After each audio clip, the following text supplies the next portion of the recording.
Pour critiquer les gens, il faut les connaître. Et pour les connaître, il faut les aimer. Albert Einstein. Bonjour tout le monde, je vous souhaite une magnifique journée. Aujourd'hui, comme c'est prévu, on va faire la correction des exercices du cours leçon. Vous êtes prêts? Allez, on commence!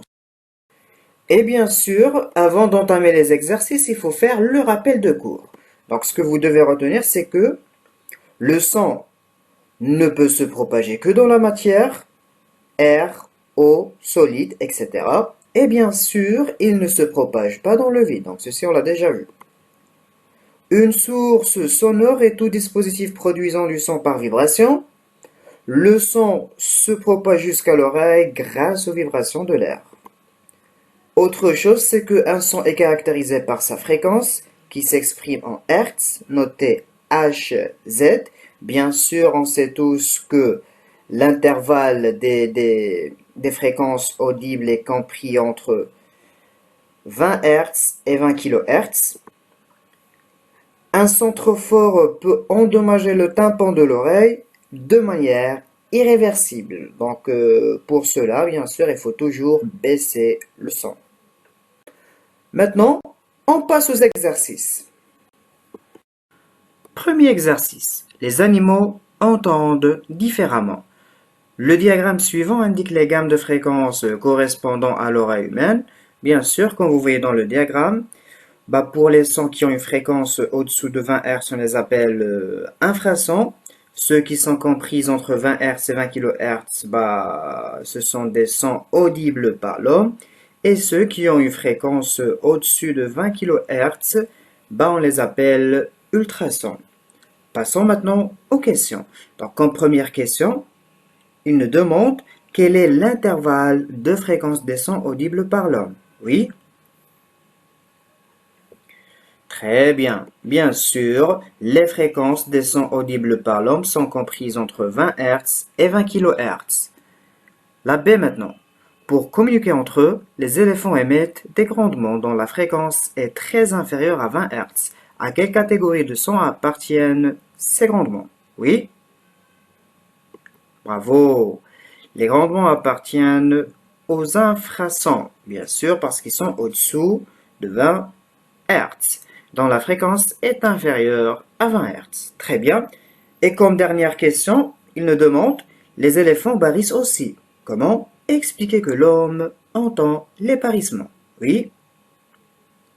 Parfait, parfait. Bien sûr, les barrissements sont émis dans l'intervalle de fréquence des sons audibles par l'homme. Donc maintenant, on passe à l'exercice suivant. Deuxième exercice, un peu de musique. Dans l'instrument de musique suivant, quelle partie vibre et produit le son? Vas-y. Bravo! Donc pour la guitare, bien sûr, le son est produit par la vibration d'une corde pincée. Très bien. Et pour la figure 2, donc la batterie, oui? Excellent. Donc le son est produit par la vibration de la peau lorsque le batteur la frappe avec sa baguette. Troisième exercice cette fois-ci. Sécurité. Avant tout, le niveau sonore se mesure en décibels, dB. Les sons de notre environnement sont classés en 4 catégories. Jusqu'à 80 décibels, il n'y a aucun risque pour l'oreille. De 80 à 90 décibels, les risques sont limités à des expositions de très longue durée. De 90 à 115 décibels, notre oreille est en danger. Plus le son est fort, moins il faut de temps d'exposition pour provoquer des lésions. Au-delà de 115 décibels, des bruits impulsifs, très brefs, provoquent immédiatement des dommages irréversibles. Et comme première question, il nous demande, Pierre doit assister à un concert de rock. Il craint que le niveau sonore du concert ne dépasse les 120 décibels. Et comme question, assister au concert présente-t-il un risque pour son audition? Oui. Très bien. Bien sûr, 120 décibels est supérieur à 115 décibels. L'oreille de Pierre peut donc subir des dommages irréversibles. Et comme dernière question, quelle précaution doit prendre Pierre s'il veut quand même assister au concert? Vas-y. Parfait.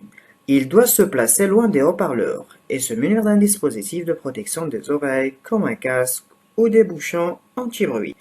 Ces dispositifs diminuent l'intensité sonore sans altérer le son bien sûr. Bravo, donc on passe maintenant au dernier exercice. Et maintenant, on est arrivé au dernier exercice. Donc c'est un exercice en anglais, mais bon, c'est simple. Je vais essayer de vous lire l'énoncé de cet exercice. Suivez avec moi. A natural sonar. Some marine animals, such as whales, use echolocation or biosonar systems to locate shrimps. Whales emit ultrasound and listen to the echoes that came back from the shrimps near them to locate their exact position. Et bien sûr, maintenant je vais essayer de vous traduire le texte, ou bien l'énoncé plutôt de cet exercice. Certains animaux marins, comme les baleines, utilisent l'écholocation ou des systèmes biosonores. Pour localiser les crevettes, les baleines émettent des ultrasons et écoutent les échos qui reviennent des crevettes près d'eux pour localiser leur position exacte. Et comme question, ils nous demandent les ultrasons comme les sons parcourent 1500 mètres en une seconde, dans l'eau bien sûr. Le signal ultrasonore envoyé par une baleine émet 0,4 secondes pour lui revenir. Donc le temps est de 0,4 secondes, donc moins d'une seconde, et il nous demande comme question quelle distance a parcouru le signal. Oui, très bien. Bah bien sûr, il faut faire la règle de 3. Donc on sait tous que pour 1500 mètres, on a une seconde. Donc pour 0,4 secondes, combien de mètres le son, ou bien le signal, a parcouru? Très bien. Donc on aura comme résultat 1500 fois 0,4, le tout divisé par 1, ce qui va nous donner 600 mètres. Donc le signal a parcouru 600 mètres. Très bien. Et maintenant, on est arrivé à la dernière question. À quelle distance se trouvent les crevettes? Bah, bien sûr, 600 mètres, c'est le double de la distance parce que c'est l'aller et le retour de l'écho. Donc, du coup, bah, bien sûr, le signal a parcouru 600 mètres en effectuant un aller-retour. Donc, les crevettes se trouvent donc à 300 mètres. Donc, on est arrivé à la fin de cette capsule. Je vous en remercie et je vous souhaite bien sûr une magnifique fin de journée. Merci et à la prochaine, Inch'Allah.